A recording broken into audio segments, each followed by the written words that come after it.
नमस्कार प्यारे साथियों, मैं रामलाल जांगीड़ स्वागत कर रहा हूं आपके अपने YouTube चैनल नैनो एकेडमी पे।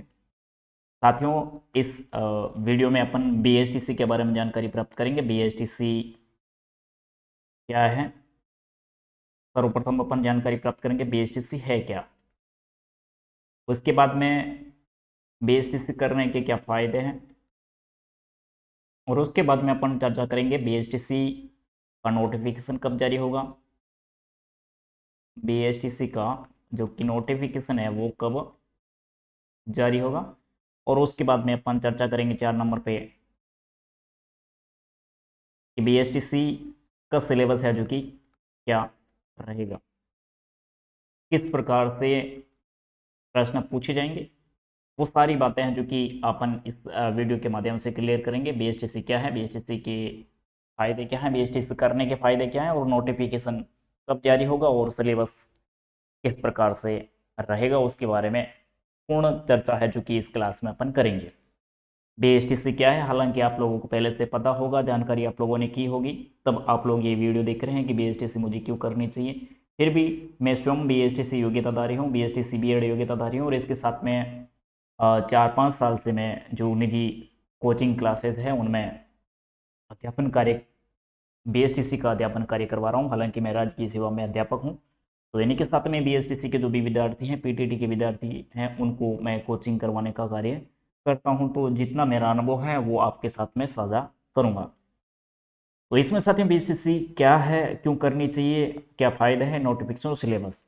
BSTC क्या है, तो कक्षा आप लोगों को पता होगी, कक्षा 1 से 5 तक जो सरकारी विद्यालयों में शिक्षक बनते हैं उनके लिए ये एक प्रकार का प्रमाण पत्र कोर्स है जो कि 2 वर्ष का होता है, जो कि अपने 2 वर्ष का होता है। और जैसे ही 2 वर्ष का ये BSTC प्रमाण पत्र कोर्स आपने पूर्ण किया, उसके बाद में भर्ती निकलती है, और भर्ती में आप फॉर्म भरने के लिए योग्य हो जाते हैं। भर्ती से पहले आपको जो रीट या RTET कह सकते हो, या फिर स्टेट टेट कह सकते हो, जिस आप स्टेट की तैयारी करें वहाँ का जो टेट है वो आपको क्वालिफाई करना पड़ेगा। उसके बाद में आपको राज्य सरकार की जो भर्ती निकलती है उस भर्ती में आप फॉर्म भरने के लिए योग्य हो जाते हो। अब अच्छी तैयारी है तो फिर आप इस भर्ती में अच्छे अंक प्राप्त करके आप सीधे क्या बनोगे, शिक्षक बन जाओगे। और शिक्षक बनने के बाद में आपको कक्षा 1 से 5 तक के विद्यालय होते हैं, कक्षा 1 से 5 तक के विद्यालय कक्षा में आपको पढ़ाने के लिए भेज दिया जाता है। ये है पूरा प्रोसेस। और BSTC क्या है, इससे संबंधित जानकारी। इसके साथ साथ में BSTC करने के क्यों, क्या फायदे हैं और क्यों करनी चाहिए, बेसिक जानकारी ये तो हो गई क्या है। और इसके बाद में एक और जानकारी मैं इसमें ऐड करना चाहूँगा। 2 साल यदि आपके पूर्ण हो गए BSTC कोर्स करने के बाद में, उसके बाद में यदि आप राज्य सरकार में न जा करके सेंट्रल गवर्नमेंट की भर्तियां जो केवी में आती है, आर्मी में आती है, नवोदय विद्यालय में जो भर्तियां आती है, DSSB में जो भर्ती आती है, उसमें यदि आप जाना चाहते हैं तो CTET क्वालिफाई करके आप केवी केंद्रीय विद्यालय में शिक्षक बन सकते हैं। तो आपके सामने ऑप्शंस है जो कि बहुत सारे खुले हुए हैं। ऐसा नहीं कि BSTC करने के बाद में केवल 1 से 5 तक की ही भर्ती के लिए इंतजार करना पड़ेगा, ऐसा कुछ नहीं है। राज्य सरकार की भर्तियां हैं, यदि नहीं आया और आप अच्छी तैयारी करने वाले विद्यार्थी हैं तो आप सेंट्रल गवर्नमेंट में भी आप शिक्षक है जो कि बन सकते हैं। अब रही बात BSTC के फायदे क्या हैं, तो BSTC के फायदे क्या, उससे संबंधित चर्चा करेंगे। अपन राजस्थान को आधार मान करके चर्चा करेंगे। राजस्थान में अभी जो स्थिति बनी हुई है, BSTC करने का क्रेज है जो कि बहुत ही ज़्यादा है। एक टॉपिक अपन इनके साथ में और लेंगे, वो है BSTC में नंबर कितने प्राप्त करेंगे तब जाकर के अपना सिलेक्शन होगा। BSTC में नंबर ये भी अपन लेंगे। तो राजस्थान में जो क्रेज बना हुआ है BSTC करने का, क्योंकि BSTC ज़्यादातर लोग कहते हैं कि BSTC की इसका मतलब नौकरी आपकी पक्की। और अब BSTC में भी सिलेक्शन करवाना बहुत टेढ़ा काम है, इसके लिए भी बहुत सारा कंपटीशन है। तो फिर फायदे क्या है जिनकी वजह से इतनी भीड़ है जो कि BSTC में प्री एग्जाम में है जो कि उमड़ रही है। तो देखिए साथियों, हर साल आप लोग देख रहे होंगे B.Ed करने वाले विद्यार्थियों की संख्या है जो कि लाखों में है, विद्यार्थियों की संख्या लाखों में है। और ये विद्यार्थी वर्तमान समय में 18 से 20 लाख के बीच में है जो कि पहले से बैठे हैं और बीएसटीसी योग्यताधारी आप लोगों ने सुना होगा लगभग 2008 से पहले 6 के आसपास जो बीएसटीसी योग्यताधारी होते थे उनकी सीटें भी हालांकि 10-12 हज़ार के आसपास थी, 10 से 12 हज़ार के आसपास इनकी सीटें थी और जितने हर साल ये उत्तीर्ण होते थे उनको सीधा स्कूलों में भेज दिया जाता था, सीधा है जो कि इनको स्कूलों में भेज दिया जाता था, कोई किसी प्रकार का एग्ज़ाम वगैरह नहीं करवाते थे।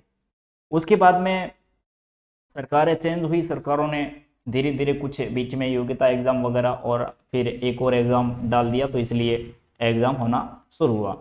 तो बीएसटीसी वाले योग्यताधारी है वो ज़्यादा इतनी पहले से नहीं है, 2 से 2.5 लाख लोग ही वर्तमान समय में पहले के जो लोग हैं वो बैठे हैं जिनके पास में ये योग्यता प्रमाण पत्र है। मुख्य रूप से 2 से 2.5 लाख है। इसमें तैयारी करने वाले विद्यार्थी है जो कि मेरे हिसाब से 50 हज़ार के आसपास ही है, इससे ज़्यादा नहीं है। तो कहाँ एक तरफ आपके 18 से 20 लाख लोग और एक तरफ आपके 50 हज़ार लोग। अब रही बात, ये तो हो गई भीड़ की। अब उसके बाद में कंपटीशन की बात करें कि इसमें कितना कंपटीशन है बीएसटीसी में और बीएड में कितना है, तो सीटें भी कितनी आएगी। अब सीटों पे कंपटीशन बनेगा। मान लिया अब बीएसटीसी वाला व्यक्ति है जो कि भी 3rd ग्रेड के लिए दे सकता है और बीएड वाला भी 3rd ग्रेड, इसके अलावा बीएड वाला विद्यार्थी है वो 2nd ग्रेड और 1st ग्रेड के लिए दे सकता है। लेकिन अपन बात करें 3rd ग्रेड से संबंधित, अब तृतीय श्रेणी अध्यापक बनने के लिए 18 से 20 लाख लोग बीएड धारी हैं और 50 हज़ार लोग हैं जो कि 2.5 लाख लोग हैं जो कि अपने बीएसटीसी योग्यताधारी है जो कि पहले से बैठे हैं। अब साथियों देखिए, कोई भी नोटिफिकेशन अपना जारी होता है, जैसे कि मैं आप यहाँ पे लेता हूँ एक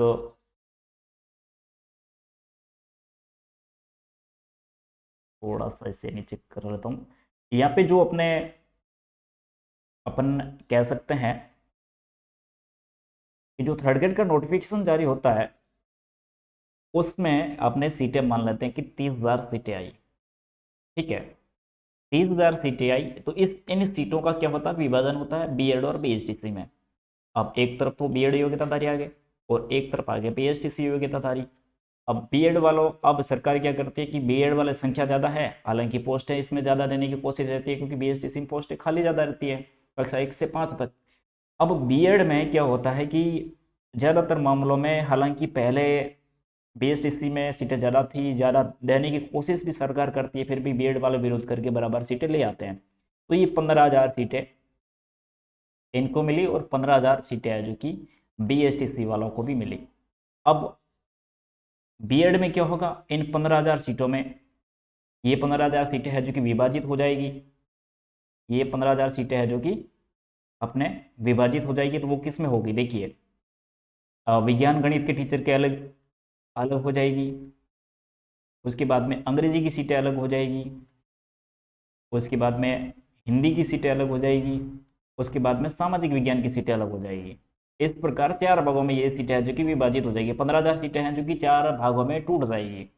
अब 4 भागों में टूटने के बाद में अब विज्ञान में फिर यहाँ पे इसी में आरक्षण लगेगा, जनरल, ओबीसी, एससी, एसटी, फिर उसमें वापस अपने वही महिला कैटेगरी अलग हो जाएगी, CWSN वगैरह वगैरह, विधवा कोटा वगैरह सब अलग अलग हो जाएंगे। तो लास्ट में अपने पास में सीटें कभी कभार रहती है 20, कभी कभार 25, कभी कभार 30 या फिर 100, 150 इस प्रकार से। उसके बाद में अपन चर्चा करते हैं तो एक 20, 25, 30, 50 के आसपास में रहती है और उसी सीट पर 2.5 से 3 लाख लोगों का कंपटीशन रहता है 20-25 पोस्ट पे। और फिर अपन चर्चा करते हैं बीएसटीसी पे, तो यहाँ पे सीधा 15,000 सीटों पर कंपटीशन रहता है, 15,000 सीटों पर आरक्षण वाली जो रोस्टर है वो लगता है। तो इसमें कंपटीशन पहले से भी कम है और उसके बाद में सीटें भी आप लोगों के सामने ज़्यादा है। तो ये तो था बीएसटीसी करने का फायदा, कंपटीशन भी कम और सीटें भी ज़्यादा, इसलिए बीएसटीसी तो आप लोगों को, यदि आप लोगों ने फॉर्म भरा है तो आपको करनी ही चाहिए। क्योंकि यदि आप लोग कहते हैं कि बीएसटीसी नहीं करनी चाहिए, तो मेरी सलाह तो यही है कि यदि नौकरी लगना चाहते हैं जल्दी तो बीएसटीसी कर लीजिए, नहीं तो बीएड योग्यताधारी आप केवल डिग्री लेके बैठ जाओगे, यदि अच्छी मेहनत, हालांकि लगते हैं बिल्कुल जो सीटें आती हैं इसमें जितने 20-25 लोग वो मानव लगते हैं, कोई बाहर से ऊपर से आकर के नहीं लगता है, लेकिन थोड़ा संघर्ष है जो कि ज़्यादा करना पड़ेगा। संघर्ष के हिसाब से मैं बता रहा हूँ कि आप लोग बीएसटीसी करो तो बहुत ही बढ़िया ऑप्शन है। अभी आपके सामने 2 महीने का समय है, अच्छे तरीके से आप लोग तैयारी कर लीजिएगा। अब रही बात अपने बीएसटीसी का नोटिफिकेशन है जो कि कब जारी होगा, तो आप लोगों ने पढ़ा होगा एग्ज़ाम है जो कि अगस्त में होगा। एग्ज़ाम अगस्त में कब होगा, तो मेरे हिसाब से प्रथम या द्वितीय सप्ताह में आप मान करके चलो कि एग्ज़ाम अगस्त के द्वितीय सप्ताह में बीएसटीसी का एग्ज़ाम है जो कि हो जाएगा।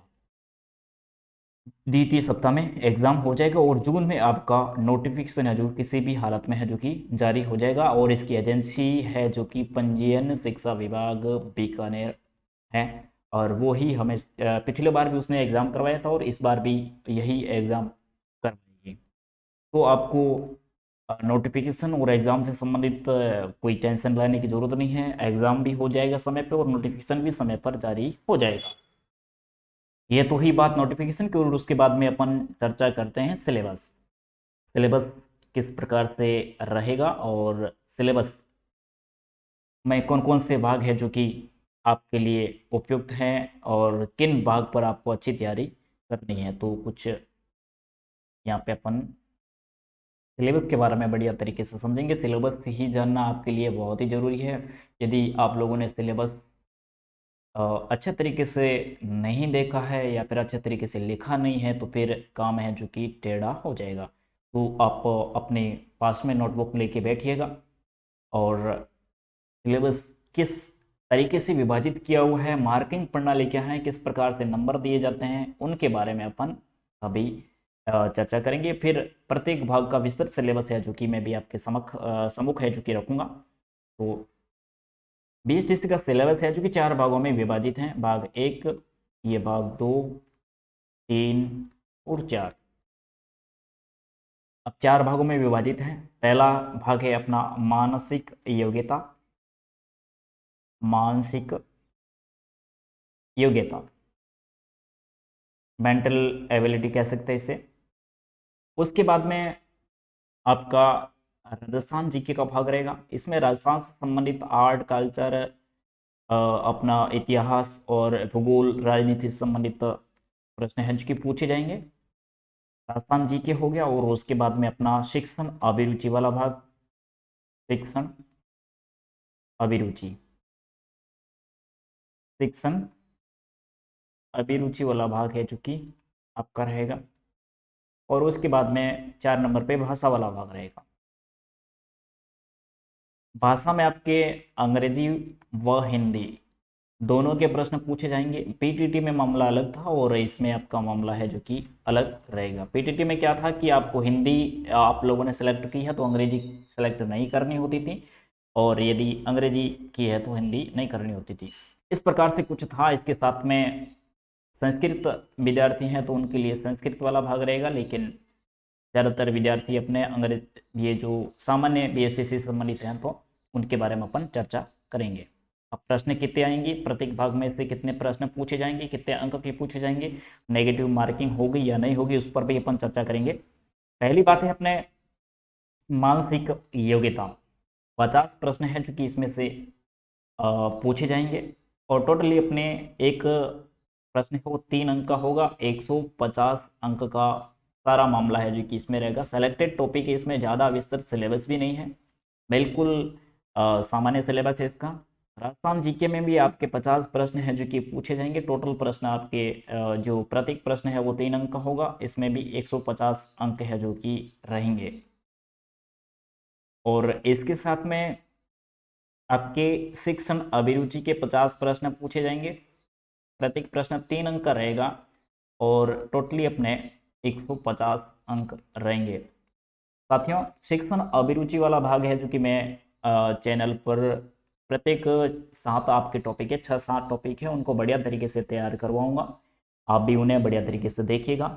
और क्योंकि इस वाले भाग में सबसे बड़ी बात इस बार यह है कि पंजीयन शिक्षा विभाग जब से इनको एग्ज़ाम करवा रहा है, तो आप लोगों ने देखा होगा कि पीटीटी में इसकी मार्किंग है जो वो अलग तरीके से होती है और अपने बीएसटीसी में अलग तरीके से होगी। पीटीटी में क्या होता है कि इसकी मार्किंग है वो 3 2 1 0 के हिसाब से होती है, और बीएसटीसी में आपने सीधा, आप लोगों ने सही किया है तो 3 अंक मिलेगा और गलत किया है तो 0 अंक मिलेगा। जैसे कि जिस प्रकार से आपके राजस्थान जीके की होती है, मानसिक योग्यता की आपकी मार्किंग होती है, वैसी की वैसी मार्किंग है जो कि शिक्षण अभिरुचि की होगी। तो आप लोगों को शिक्षण अभिरुचि की तैयारी भी मानसिक योग्यता, राजस्थान जीके और जिस प्रकार से आप लोग भाषा की तैयारी कर रहे हैं उस हिसाब से ही करनी होगी, क्योंकि विद्यार्थी है वो 3 2 1 0 को मान करके चलता है, और इस बार और पिछले बार भी यही सिस्टम लागू था, तो इनकी वजह से आप लोग पिछड़ न जाए, इसलिए मेरी सलाह तो यह है कि ज़्यादा से ज़्यादा इन्हें अच्छे तरीके से इस वाले शिक्षण अभिरुचि वाले भाग को तैयार कीजिएगा। मैं 6 7 टॉपिक है बढ़िया तरीके से आप लोगों को चैनल पर समझाऊंगा, और इनसे संबंधित प्रश्न हैं वो भी आप लोगों के सम्मुख है मैं रखूंगा। तो ये तो होगी बात अपने शिक्षण अभिरुचि से संबंधित। 50 प्रश्न आएंगे, प्रत्येक प्रश्न 3 अंक का होगा, सही किया है तो 3 नंबर मिलेगा और गलत किया तो 0 नंबर मिलेगा। इसमें 2 और 1 नंबर का प्रावधान नहीं है, इसलिए आप भी जो पीटीटी की तैयारी आप लोगों ने किया है, एग्जाम दिया, उसके भरोसे इस एग्जाम में मत रहना। फिर भी फाइनल नोटिफिकेशन आएगा उसमें स्पष्ट हो जाएगा, लेकिन अभी जो प्रथम सूचना है जो कि अपने पास में वो इस प्रकार की है। फाइनल नोटिफिकेशन आएगा, यदि करेक्शन हुआ तो अपन वापस मिलेंगे, चर्चा करेंगे। उसके बाद में भाषा वाला भाग। भाषा में क्या है, अंग्रेजी और हिंदी। इसमें अंग्रेजी के 20 प्रश्न आपके पूछे जाएंगे और हिंदी के 30 प्रश्न आपसे पूछे जाएंगे। प्रत्येक प्रश्न आपका 3 अंक का होगा, और इसमें प्रत्येक प्रश्न आपका 3 अंक का होगा।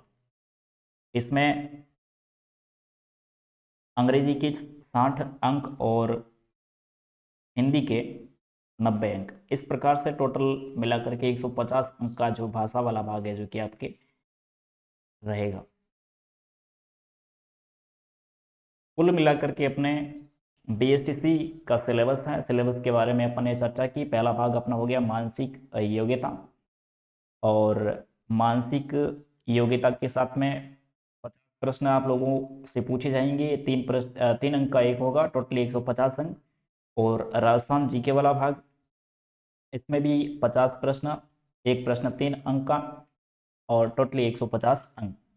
उसके बाद में शिक्षण अभिरुचि, 50 प्रश्न, प्रत्येक प्रश्न 3 अंक का, टोटली 150। फिर भाषा वाला भाग जिसमें हिंदी और अंग्रेजी दोनों के प्रश्न पूछे जाएंगे। हिंदी के अंग्रेजी की 20 प्रश्न पूछे जाएंगे, प्रत्येक प्रश्न 3 अंक का होगा, टोटली 60 अंक। और उसके बाद में हिंदी के 30 प्रश्न पूछे जाएंगे, प्रत्येक प्रश्न 3 अंक का होगा, टोटली आपके 90 अंक। इस प्रकार मिला करके अपने आपके हो गए 150 अंक, और कुल मिलाकर के अपना पेपर हो जाएगा 600 अंक का। कुल मिला के अपना पेपर है जो कि हो जाएगा 600 अंक का। अब 600 में से आप लोगों को कितने नंबर लाने हैं वो देखिए। बीएसटीसी का सीटें कम है और कंपटीशन इस एग्ज़ाम में बहुत ज़्यादा है, क्योंकि बीएड योग्यताधारी भी एग्ज़ाम देंगे, एमए धारी भी योग्यता देंगे, एग्ज़ाम देंगे, पीएचडी धारी भी एग्ज़ाम देंगे इसमें।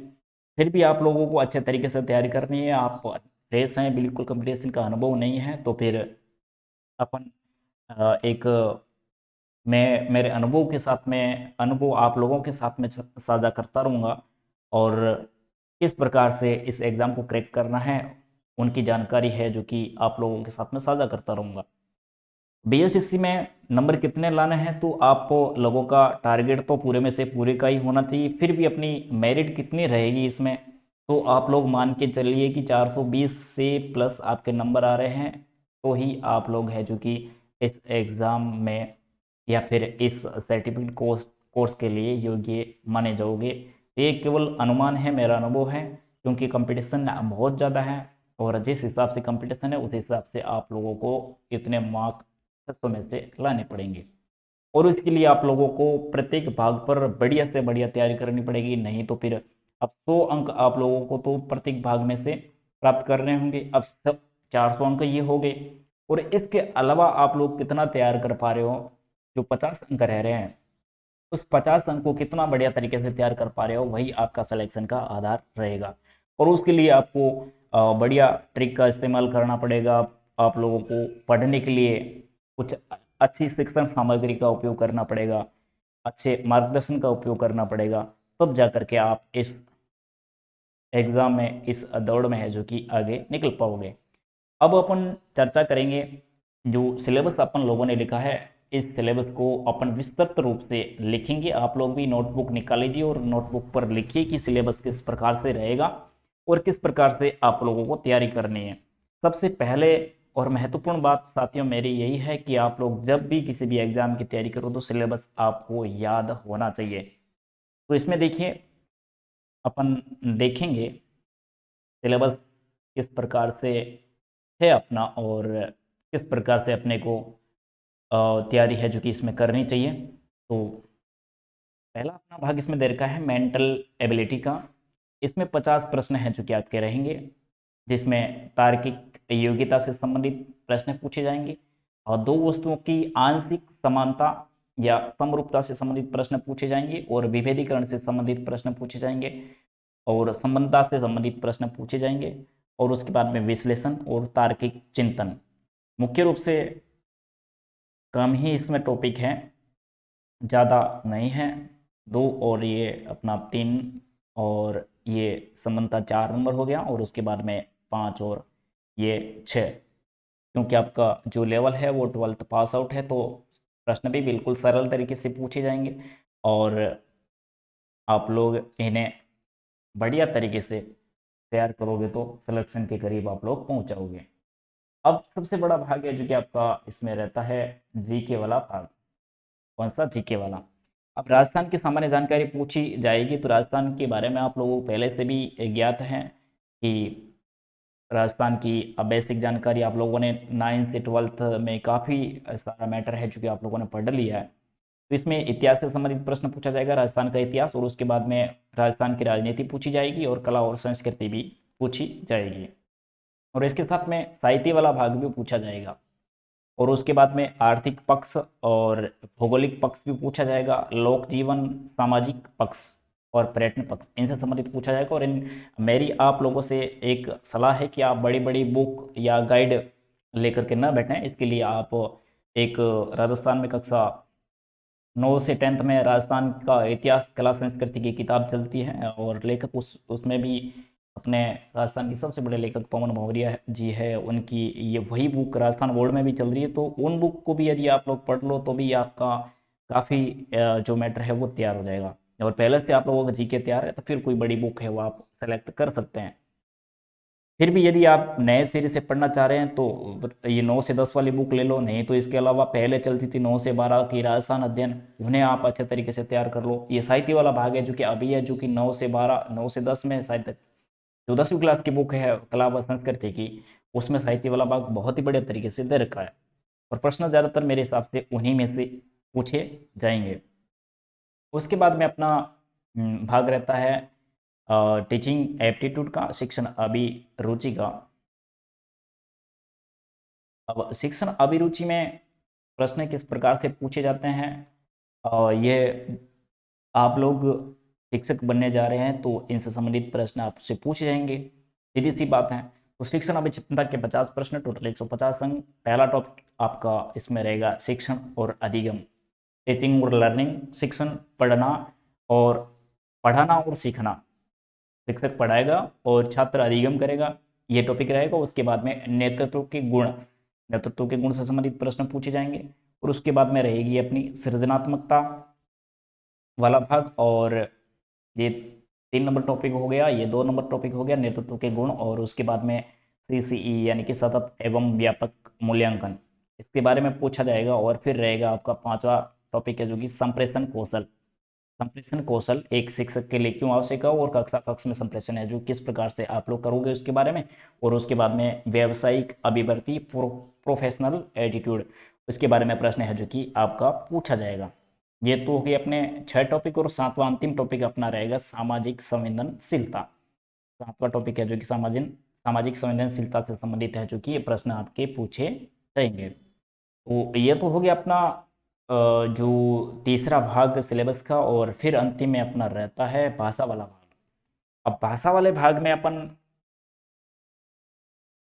कैसे इसको देखते हैं और किस प्रकार से इनमें प्रश्न हैं जो कि पूछे जाते हैं, उसके बारे में चर्चा करेंगे।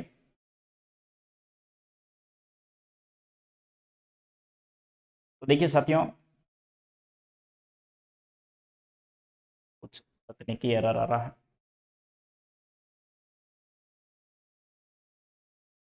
इसमें देखिए अंग्रेजी अंग्रेजी के कुछ टॉपिक यहाँ पे दे रखे हैं, कंप्रीहेंशन और स्पोर्टिंग एरर, नरेशन, प्रीपोजिशन। तो इस प्रकार से मुख्य रूप से 10-15 ये टॉपिक हैं जिन्हें आप लोगों को बढ़िया तरीके से तैयार करने हैं। बिल्कुल बेसिक बेसिक टॉपिक दे रखे हैं, टेंस के दे रखे हैं, वोकेबुलरी दे रखी है, और वन वर्ड दे रखे हैं, स्पेलिंग एरर वगैरह दे रखे हैं, कनेक्टिव्स दे रखे हैं। तो इस प्रकार से सेंटेंस के प्रकार वगैरह, तो इस प्रकार से ये मुख्य रूप से 10-15 टॉपिक हैं और बिल्कुल सरल सरल प्रश्न इनमें से पूछे जाते हैं। तो इनको आपको बढ़िया तरीके से आपको तैयार करने हैं। टोटल 1 नंबर हो गया, 2, 3 और इस प्रकार 7-8 टॉपिक है जो कि अपने इसमें रहेंगे। उसके बाद में संस्कृत है, जो कि संस्कृत केवल उनके लिए ही है, अंग्रेजी तो सभी को करनी अनिवार्य है। अब संस्कृत किसके लिए है? संस्कृत वाला भाग है जो कि किसके लिए है? वो केवल जिनकी 12th क्लास में जिनके जिनके 12th क्लास में संस्कृत रही है। इसमें भी देखिए बीएसटीसी, एक तो आप लोग फॉर्म भरो, उसमें ध्यान रखना बीएसटीसी सामान्य है आप लोगों के लिए, आप सामान्य से फॉर्म भरना। अब कुछ विद्यार्थी क्या करते हैं, बीएसटीसी संस्कृत से अप्लाई कर लेते हैं फॉर्म भरते समय कि मेरा बीएसटीसी सामान्य नहीं है। अब सामान्य, अब जो विद्यार्थी नया विद्यार्थी होता है वो सोच रहा होगा कि वह यहाँ कैटेगरी अपने जाति वाली कैटेगरी या फिर वो पूछ रहे हैं, तो यहाँ क्या करता है कि सामान्य यानी कि जनरल, वो जनरल जनरल लिखा हुआ था तो जनरल नहीं, हम जनरल में नहीं है, दूसरे वाला भाग भर दो। कुछ विद्यार्थी ऐसे गलती करते हैं, पिछली बार 2-3 विद्यार्थियों ने ऐसी गलती की थी तो मेरे स्टूडेंट रहे हैं। आप लोग ऐसे गलती मत करना, बीएसटीसी का जब भी फॉर्म भरो उसमें अपने जो फॉर्म भरते समय ध्यान रखना, आपको बीएसटीसी सामान्य का फॉर्म भरना है, न कि आप संस्कृत का। तो सामान्य का जैसे ही फॉर्म भरोगे तो उसमें आपकी ये हिंदी जो कि आपकी रहेगी, बाकी वाला ये वाला भाग है जो कि आपके संस्कृत हैं, जो कि जिन जिन विद्यार्थियों के 12वीं में संस्कृत रही है वही विद्यार्थी इसको करेगा, और उनके लिए सीटें भी अलग रहेगी और उनके लिए कॉलेज भी अलग है। तो अब अपने लिए जो सामान्य विद्यार्थी है उनके लिए ये जो हिंदी वाला भाग है वो सही रहेगा। इसमें देखिए सिलेबस यह है, शब्द ज्ञान, जिसमें पर्यायवाची शब्द है, विलोम शब्द है, और उसके बाद में युग्म शब्द, और फिर वाक्य विचार, फिर शुद्धिकरण। अब शब्द शुद्धि और वाक्य शुद्धि ये 2 रहेगी, और उसके बारे में मुहावरे और कहावतें, फिर संधि, समास, उपसर्ग, प्रत्यय, और वाक्यांश के लिए एक सार्थक शब्द। तो कुल मिलाकर के इसमें भी बिल्कुल सीमित सिलेबस रखा गया है, और बिल्कुल सरल प्रश्न हैं जो कि आपसे पूछे जाएंगे। तो आप लोग भी बढ़िया तरीके से तैयारी करके बीएसटीसी के एग्ज़ाम में बैठिएगा। आपके पास में 2 महीने अभी बहुत ही बढ़िया तरीके से तैयारी करने के पड़े हैं। तो मैं भी अगली क्लास में है जो कि आप लोगों से रूबरू हूँगा अच्छी जानकारी के साथ में। धन्यवाद। ये जानकारी अपने साथियों के साथ में भी साझा कीजिएगा।